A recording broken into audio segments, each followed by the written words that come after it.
Parce que l'art et la culture innovent aussi loin des villes, le magazine Champs Libres explore les initiatives étonnantes au cœur des campagnes de la Nouvelle-Aquitaine. Pour ce numéro spécial, nous sommes partis à la découverte d'artistes et projets 100% girondins. Avec l'art rural dans l'entre-deux-mers, la culture et l'itinérance sont une fête. Sur la côte atlantique, Sébastien Saindeux se souvient de l'érosion du littoral. Depuis Guîtres, cap sur le Venezuela en compagnie de la plasticienne Andrea Opposani. Rencontre dans le Médoc avec l'artiste et performeuse Sarah Trouche.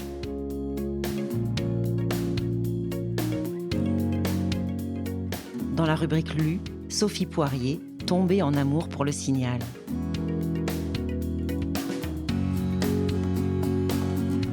À la pointe du Médoc, le phare de Cordouan domine les mers et titille l'imaginaire des artistes.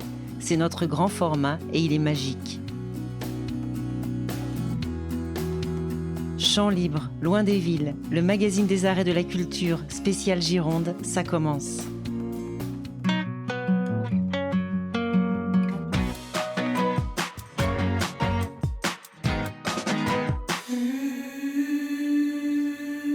C'est dans l'entre-deux-mers que palpite le cœur de la rurale.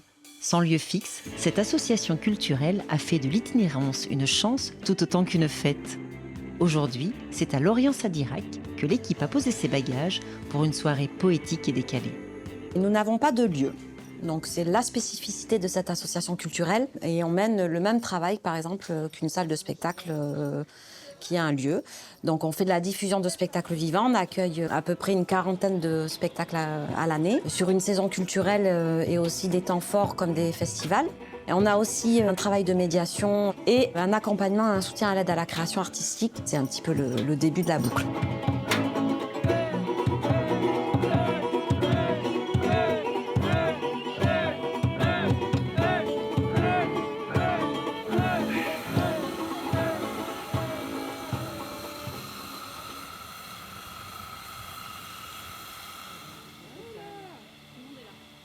Alors là, on prépare une performance autour du feu.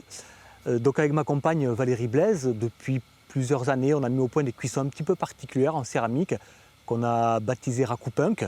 Alors le raku, c'est plus qu'une technique, c'est une philosophie au Japon, c'est lié à la cérémonie du thé, au zen, hein, ça apparaît au XVIe siècle. Alors nous, on a enlevé le côté zen et on a mis un côté punk, parce que c'est plus rigolo. Et là, la Rurale nous a proposé de faire une collaboration avec la compagnie Silex, principalement Pascal Ducos. Donc là, on va mélanger un petit peu sa science des artifices, mais il ne fait pas que de l'artifice. C'est quelqu'un qui fait des spectacles autour du feu également.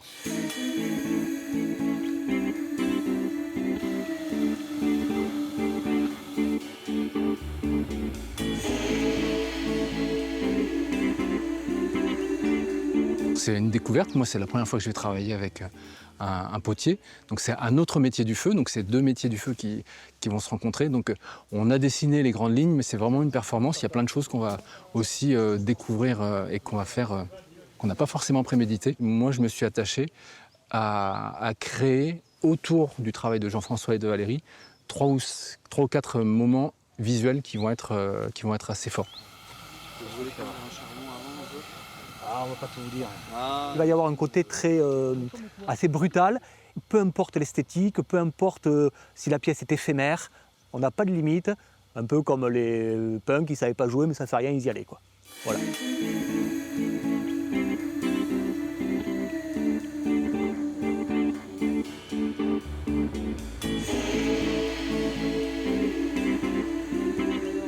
Chaque année, donc, la Rurale accompagne entre 4 et 6 équipes artistiques dans leur future création. Alors ce soir, pour ce lancement de saison, la Fausse Compagnie va venir proposer le fruit de leur travail qu'ils ont travaillé depuis 10 jours ici au gîte. On a depuis 10 ans, recréer des instruments à cordes et à pavillon, qui s'appellent des instruments Stro, du nom de l'inventeur. Donc c'est des instruments un peu curieux qui ont existé en 1900 et qu'on a réinventés. Et donc on joue avec ces instruments-là. Pour l'instant, on ne sait pas trop encore ce que va être cette création. On est un peu on va dire en expérimentation et on a aussi envie de construire cette création dans le lien avec le public.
Avec la rubrique Vue, découvrez l'univers d'un photographe. La montagne qui marche. Derrière ce titre énigmatique, le regard de Sébastien Saindeux qui, inlassablement, photographie l'érosion du littoral. Tout commence en 2018 à la faveur d'une commande centrée sur et autour de Soulac dans le Médoc. J'avais carte blanche pour suivre les travaux de réensablement, mais aussi pour donner à voir l'identité de la dune au sens large. Ses habitants, ses touristes de passage, sa faune, sa flore et même ses fouilles archéologiques. Sa commande achevée, le photojournaliste décide de poursuivre sa quête documentaire bien au-delà de la pointe du Médoc. Ce sera la façade atlantique, son terrain de jeu favori, de l'île de Ré jusqu'au Pays Basque. J'aime travailler sur une amplitude géographique large, précise celui qui se définit comme un expérimentateur, un touche-à-tout. En témoignent ces clichés aux esthétiques multiples, réalisés aussi bien en numérique qu'en argentique, à l'appareil jetable rudimentaire ou au sténopé en noir et blanc. Mais toujours avec le même fil rouge, la fragilité et la poésie du littoral. Les maisons qui disparaissent, les immeubles désertés, les habitants repoussés loin de la côte. Derrière la jolie photographie, il y a la nécessité de se souvenir de la catastrophe, dit-il. Et aussi qu'il n'a pas de leçon à donner. Je ne suis pas un scientifique, je ne suis qu'un modeste contemplateur. Un contemplateur qui mène un colossal travail de mémoire sur la disparition, la trace et ce qu'il nous restera, peut-être.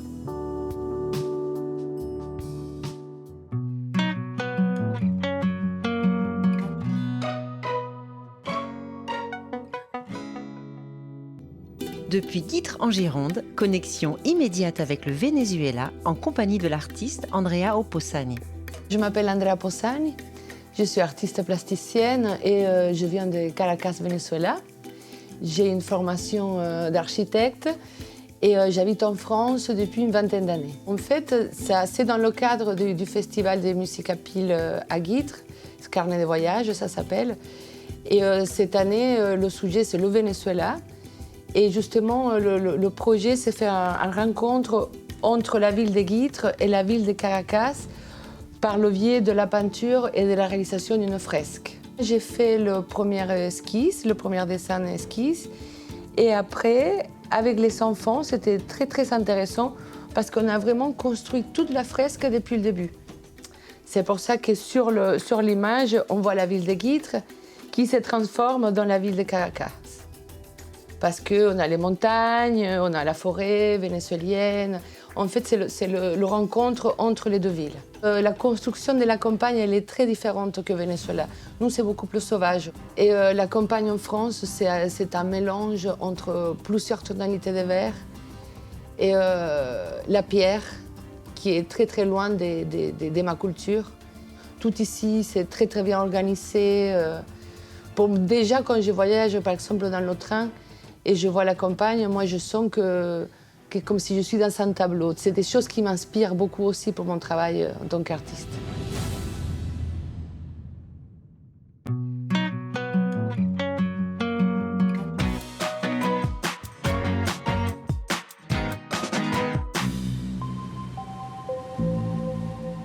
Sarah Trouche vit entre son Médoc natal et Paris quand elle ne sillonne pas le monde pour ses performances. Rencontre à Fort Médoc avec celle qui se définit comme une artiste polymorphe. Pour moi, la performance, ce qui m'intéresse, c'est qu'il n'y a pas de définition. C'est le vivant et la vie en soi, un moment d'inattendu. Mais ce qui compte dans la performance, c'est toujours d'être ici, maintenant, présent. Je me situe là où mes pieds sont posés. Et dans ce travail de performance, je mets en avant ce que j'appelle les anomalies sociologiques et politiques. Donc je vais dans ces angles morts de la société. J'essaie de mettre en lumière ça, et le corps est vecteur et médium d'interaction. Et c'est ça qui m'intéresse particulièrement.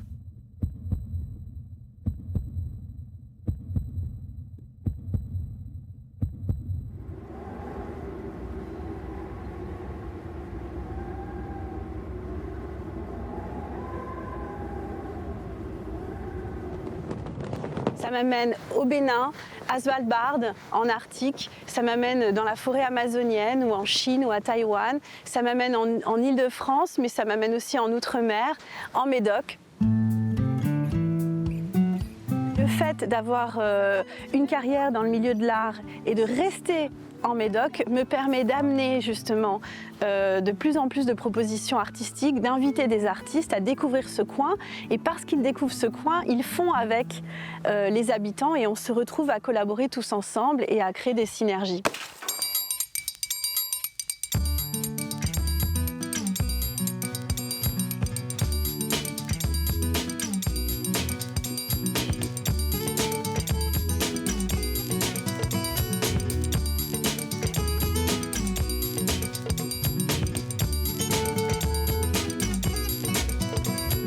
Que l'art, c'est ça, c'est essayer de prendre le temps de revoir, de poser un regard différent et après de tenter de le partager, toujours avec bienveillance, toujours en horizontalité, parce que sinon on n'arrivera à rien. Donc c'est un peu ce que j'essaie de faire dans mon parcours d'artiste.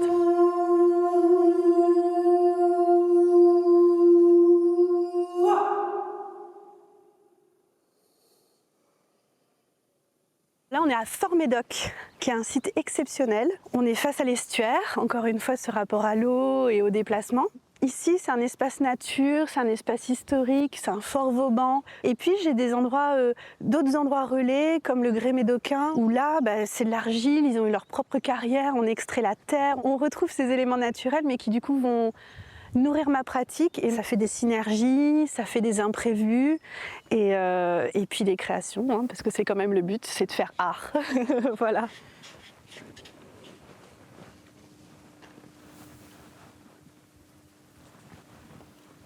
Je m'aime beaucoup la phrase de Paul Klee qui dit « l'art, c'est le vivant et la vie en soi ». C'est aussi rendre visible et du coup c'est ça qui est un peu ma leitmotiv. Et puis finalement nous ne sommes que des passants, comme dit Feldwin Sarr, donc on passe, on essaie de partager et on ne sait pas ce qu'il en restera, mais encore une fois c'est le voyage qui compte plutôt que la destination.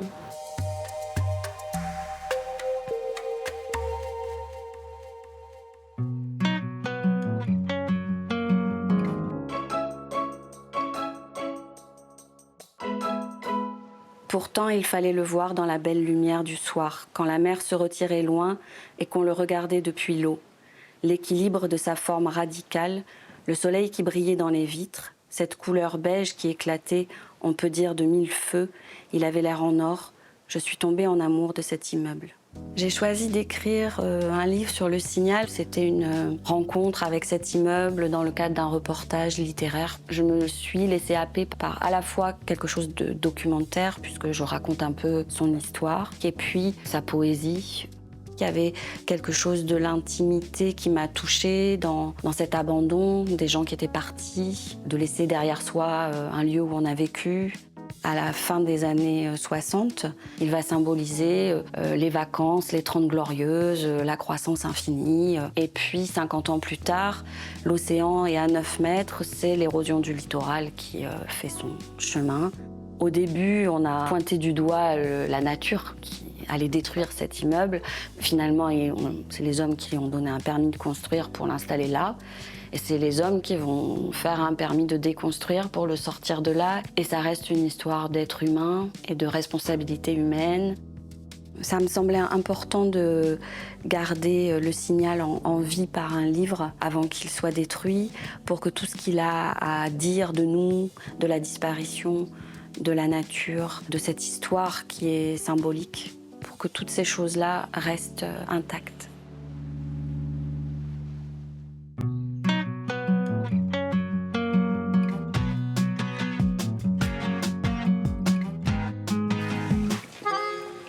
En 2021, le phare de Cordouan obtenait le prestigieux label Patrimoine mondial de l'UNESCO. Une reconnaissance qui valait bien un temps fort. Sur les deux rives de l'estuaire, entre Gironde et Charente-Maritime, retour sur le week-end Cordouan en vue. L'occasion pour des artistes de porter un regard renouvelé sur celui que l'on nomme le Versailles des mers. L'idée, c'était de célébrer le phare et son inscription au patrimoine mondial depuis la terre ferme. Le point de rassemblement, c'était le Verdon-sur-Mer, puisque le phare est rattaché à la commune du Verdon. Mais l'idée, c'était aussi de mettre en avant des artistes ou des compagnies avec lesquelles nous avions déjà lancé un travail de création. Par exemple, la compagnie Éclat.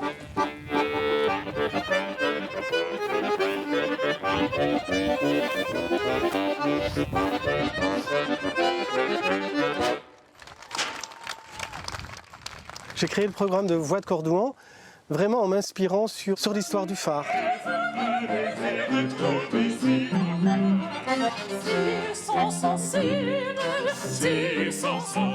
C'est comme ça, un ensemble de programmes de musique dite classique, lyrique, baroque, mais que j'aime ponctuer aussi avec d'autres, donc des chants traditionnels de différents mondes. Parce que le phare, il est au croisement de tous ces terrains qui viennent de l'étranger, enfin d'ailleurs, sans oublier les chants de marins. Soon may the wellerman come to bring us sugar and tea and rum. One day with the devil in his door, we'll take our leave and go.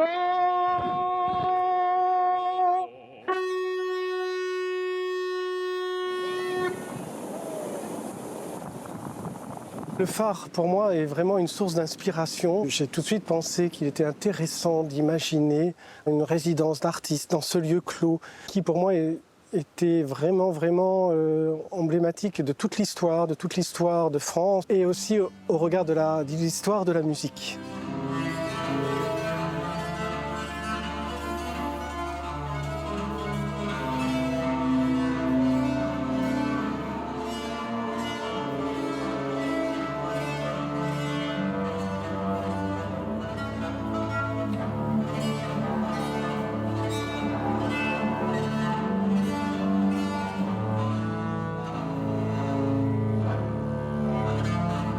Cordouan, il est essentiellement vu comme un site patrimonial, un site touristique. La volonté, en tous les cas, c'est d'ouvrir davantage le site et de proposer un regard aussi contemporain. Le fait de faire appel à des artistes, c'est toujours d'avoir une lecture un petit peu renouvelée, d'avoir un nouveau regard sur le patrimoine.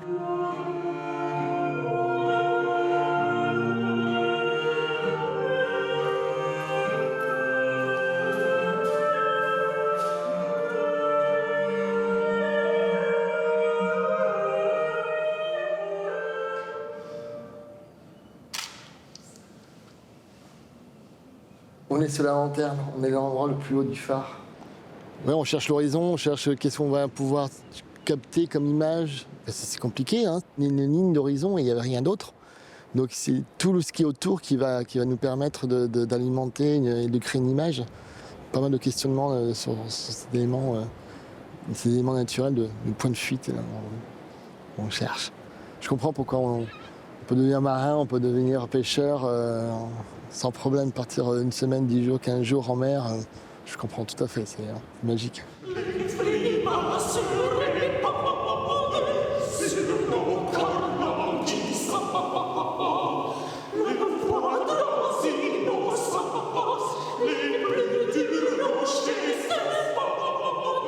Nous avons été invités naturellement à participer à ce week-end Cordouan en vue au Verdon. J'ai choisi l'église parce que comme ça j'étais aussi dans un univers acoustique qui était pour moi une réponse à la chapelle du phare.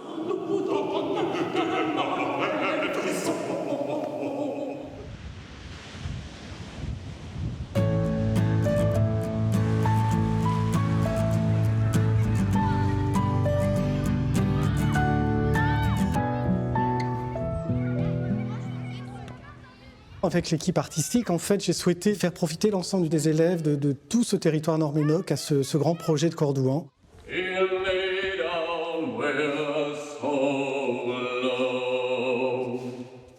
Bonjour, ladies and gentlemen. Hello, children. Vous parlez français? Oui. Pour nous, École du Nord-Médoc, avoir la possibilité de pouvoir faire chanter, de pouvoir faire écouter de la musique vivante à nos enfants, c'est un vrai cadeau parce qu'on est éloigné de la métropole. À plus de 100 km de Bordeaux, c'est toujours délicat d'amener ici la culture. Donc quand la culture vient à nous, c'est super. Et doum.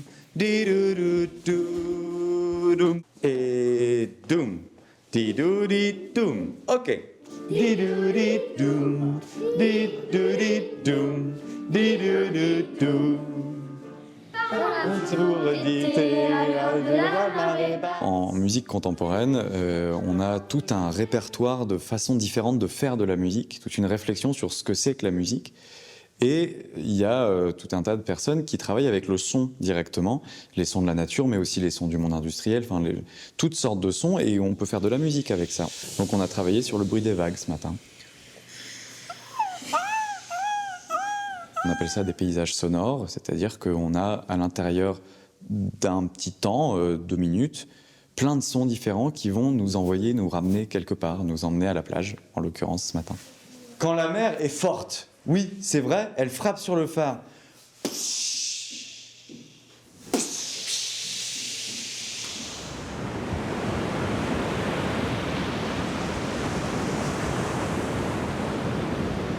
Travailler sur le phare, pour moi, c'était aussi travailler sur les deux rives. C'est une sorte de réunion. Ce phare est vraiment la réunion de la Charente-Maritime et de la Gironde.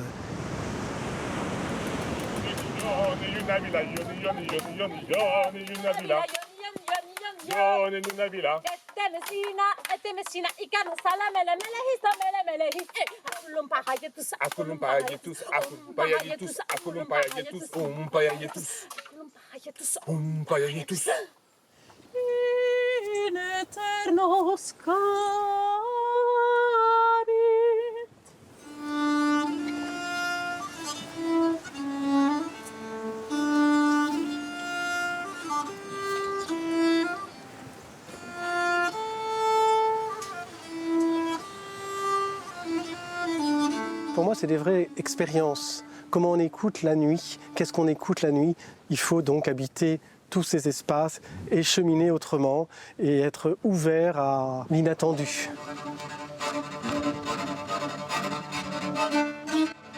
Écouter ce concert comme ça au lever du jour, mais quel bonheur! Et je me disais que le chant lyrique, on ne l'écoute pas assez. Et en plus, dans la nature, c'était assez exceptionnel.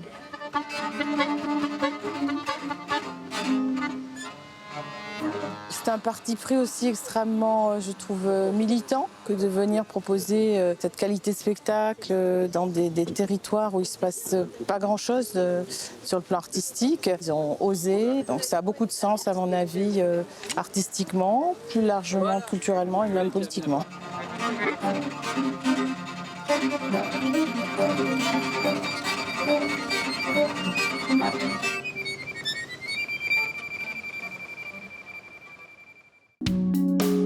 Chant libre, spécial Gironde, c'est fini.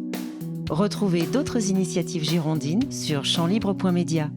Rallumer les étoiles à Casalis, l'engagement de la plasticienne Suzanne Ski, le flirt de Christophe Dabitsch avec le 45e parallèle, l'Alliance de la culture et du vin à Confluent d'Art, l'éternelle jeunesse de Bernard Lubat à Uzès. Champs libres, loin des villes, le magazine des arts et de la culture en Nouvelle-Aquitaine.